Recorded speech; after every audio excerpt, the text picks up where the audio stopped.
بسم الله الرحمن الرحيم. السلام عليكم ورحمة الله وبركاته. ازيكم يا جماعة؟ عاملين ايه؟ يا رب دايما تكونوا بخير وسعادة ان شاء الله. النهاردة هنتكلم على افضل انواع الحمام في التربية او في الاكل او في الثمن بتاعها، في الفلوس بتاعتها يعني. ده اللي هنشرحه ان شاء الله من خلال الفيديو. هنعرف كل حاجة ان شاء الله. الحمامة اللي انت عايز تربيها ويكون ثمنها كويس، في نفس الوقت هيديك حجم زغلول كويس. طبعا ارخص انواع الحمام هنعرفها اللي هي البلدي، ده المتعارف عليه وده اللي كل الناس بتربيه. الحمامة البلدي العيب بتاعها بس اللي هو الحجم بتاعها، حجمها بيبقى ضعيف، حجم الزغلول بتاعها بالتالي بيطلع ضعيف، ولكن انتاجها من الناحيه الانتاجيه، المناعه، الكلام ده في التربيه ممتازه جدا، لا غنى عنها طبعا لاي حد. هنتكلم ازاي انك انت برضو الحمامه دي تقدر تستغلها من حيث التربيه ومن حيث المناعه وتاخد برضو منها زغلول، ولكن لما نعرف الترتيب بتاعها ان شاء الله. طبعا دي من ناحيه الطعم ممتازه جدا، في الطعم بتاعها البلدي يوكل زي ما بيقولوا. الحاجة التانية اللي هتكلم عليها او النوع التاني اللي هتكلم عليه اللي هو الجمعيات او اللي هو الزاجل المتعارف عليه. طبعا اللي هو الجمعيات في السوق بتاعنا ده برضو في متناول الايد، في نفس الوقت السعر بتاعها بيكون كويس جدا. يعني لو انت هتجيب طبعا الجمعيات اللي هي الشعبي، ممكن تجيب الجوز في حدود 60 70 80 جنيه بالكتير قوي، ده هينتج عندك ويديك زغلول في حدود مثلا 500 جرام او 450 جرام. يعني هتبقى هي مشابهه للحمامه دي بالظبط كده يا جماعه، في نفس الجسم اهو كده، عشان نبقى برضو عارفين وشايفين كل حاجه عملي. ده طبعا هومر، ولكن هو في نفس حجم الهومر ده بالظبط. الحمامه الجمعيه ما شاء الله حجمها برضو هيبقى كويس، هتديك زغلول بنفس الحجم ده كده، هتديك زغلول بنفس الحجم ده كده برضو مش وحش. الحجم بتاعه كويس جدا. يعني الزغلول ده هيبقى في حدود 500 جرام او 450 جرام زي ما انا قلت، هيبقى كويس جدا برضو من ناحية الاكل، وطعمه جميل جدا وممتاز. السعر بتاعه طبعا زي ما انا قلت كده هيبقى في متناول الايد. الحمامة التانية اللي هتكلم عليها اللي هو برضو نوع مشابه ليه اللي هو الكريزلي. اي نوع بقى من الكريزليات يا جماعة، طبعا الكريزلي له اشكال واتواب كلها مختلفة. الكريزلي برضو نفس الحجم ويمكن اعلى شويه من الجمعيه، صدره عريض، بيديك زغلول برضو زغلول كويس، وهو بيبقى مشابه للحمامه دي بالظبط. دي طبعا الحمامه اللي هي الرميات، الحجم بتاعها برضو هو تقريبا مقارب جدا لحجم الجمعيات، هيديك برضو الزغلول بتاعه في حدود 500 جرام. الطعم بتاعها ممتاز جدا برضو من ناحيه الاكل ومن ناحيه الانتاج، الاتنين دول كده انتاجهم سريع برضو زيه زي البلدي، مناعة كويسة، تربية برضو مش هتقرفك في اي حاجة، وهتبقى دي الحمامة اللي انت تقدر انك انت تاخد منها زغلول، وفي نفس الوقت المناعة بتاعتها بتبقى فعلا مناعة حديد. دي افضل نوع بصراحة انا ارشحه لاي حد. لو هو مش هيربي البلدي يخش على الجمعيات او الكريزليات، دول افضل حمامتين فعلا انك انت ممكن تربيهم، في نفس الوقت هتاخد منهم انتاج، هتاخد منهم زغلول كويس، مناعه كويسه في التربيه. النوع الثالث اللي هتكلم عليه اللي هو الرومي، اللي هي الحمامه دي كده يا جماعه معانا اهي، هنشوفها. دي طبعا اضخم نوع في الحمام او اكبر نوع في الحمام. طبعا في الروماني اكبر منه كده بشويه اهو كده. دي طبعا الحمامه ما شاء الله زي ما احنا شايفين، الحجم بتاعها حجم ممتاز جدا. يعني لو انا هاخد منها زغلول هاخد منها زغلول في حدود كيلو، هنشوف الزغلول بتاعها دلوقتي. الحمامه دي سعرها هيتراوح من 250 لحد 350 جنيه الجوز، يعني حسب المستوى وحسب الحجم بتاعها زي ما احنا شايفين. دي الحمامه هتاخد منها زغلول كويس، الطعم بتاعها برضو طعم شاهي جدا. السعر بتاع الزغلول برضو لو انت حابب انك انت هتبيع الزغاليل بتاعتها، ممكن تبيع القص بتاعها ب 200 جنيه، لكن هتاكل الزغلول اهو. الزغلول بتاعها بنفس الحجم ده كده يا جماعه اهو كده ما شاء الله. طبعا الزغلول اهو،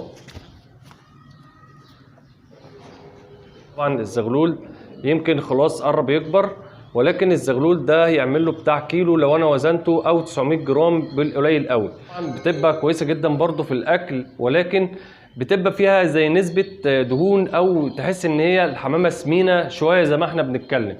ده الحمام الرومي. طبعا لو انا هاكل زغلول بتبقى عامله زي مقام فرخه بالظبط، كاني باكل فرخه. السعر بتاعها طبعا زي ما انا قلت 250 لحد 300 350 جنيه الجوز.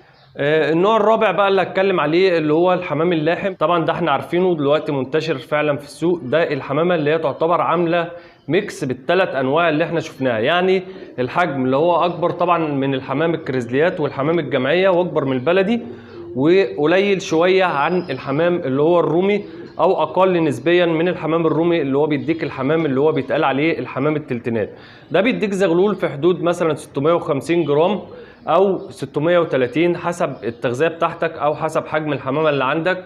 ممكن الزغلول بتاعها يوصل ل 700 جرام برضو، وزغلولها بيبقى كويس جدا في الاكل. وفي حيث التربيه سعر الحمامه بيتراوح دلوقتي من 350 ل 400 ل 400 جنيه الجوز اللي هو الشغال.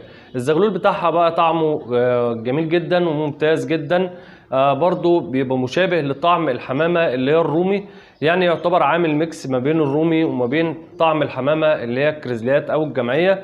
ولكن يعتبر انا بالنسبه لي من اشهى انواع اللحوم اللي انا اكلتها اللي هي الحمامه اللاحم صراحه. يعني يليها على طول اللي هو الجمعيه. البلد طبعا يمكن اشهى طبعا في الطعم، ولكن انا يعيبه اللي هو الحجم بتاعه. يبقى كده يا جماعه عرفنا ان افضل الانواع للتربيه عندنا البلدي، الجمعيات، الكريزليات، الرومي، الحمامه اللي هي اللاحم. افضلهم طبعا انا بفضل الجمعيه، الكريزليات، اللاحم. تمام كده يا جماعه، دول افضل 3 انواع ان انا ممكن اكل منهم رابحهم اللي هو الحمام الرومي.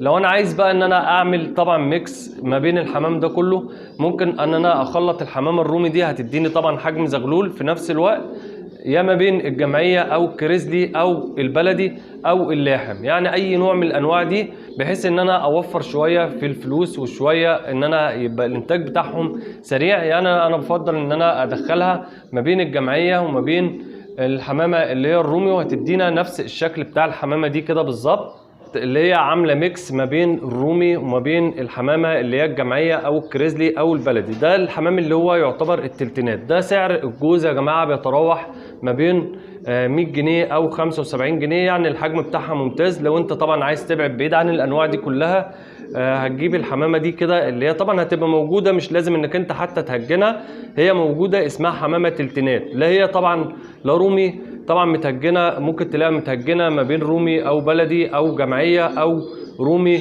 او كريزلا او رومي، اي نوع من الانواع دي اللي هي طبعا التلتينات. ده هتديك حجم زغلول كويس، في الانتاج بتاعها كويس، في التربيه كويسه. يبقى افضل نوع برضو ممكن نتكلم عليه اللي هو ده من حيث السعر ومن حيث حجم الزغلول. ما شاء الله طبعا دي نتايه الحجم بتاعها كويس جدا، هتديك زغلول برضو بحجم كويس جدا اللي هو مثلا يتراوح من 600 جرام ل 550 جرام.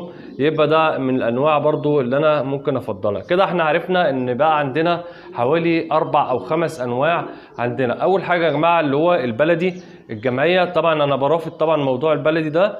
هيبقى عندنا الجمعيه ده افضل نوع في الاكل، تاني نوع اللي هو الكريزلي، تالت نوع اللي هو الرومي، رابع نوع الحمامه اللي هي اللاحم، النوع اللي هو الاخير اللي هو التلتينات اللي انا بتكلم عليه، اللي انا يعتبر ده من افضل انواعهم في التربيه. ده طبعا لانه انا مهجنه ما بين الرومي او ما بين اي حمامه من الاربع انواع اللي هم اللي انا بحبهم، او يكونوا 4 انواع في الطعم بتاعهم يكونوا كويسين، او في التربيه بهجنهم مع الرومي. يبقى النوع الاساسي اللي هو الرومي ده اللي انا هشتغل عليه في التهجين من اي نوع من الثلاثه اللي انا اتكلمت عليهم، هيديني الحجم اللي هو التلتينات اللي هو افضل نوع في التربيه او افضل نوع في الاكل بتاعهم. يبقى كده يا جماعه بكون نهايه الفيديو بتاعي معاكم، ويا رب كده اكون قدرت اقدم ماده مفيده لحضراتكم. ما تنسوناش بقى في نهايه الفيديو باللايك والشير والاشتراك في القناه، ويا ريت تفعل زر الجرس لتصلك كل فيديوهاتي. والسلام عليكم ورحمه الله وبركاته.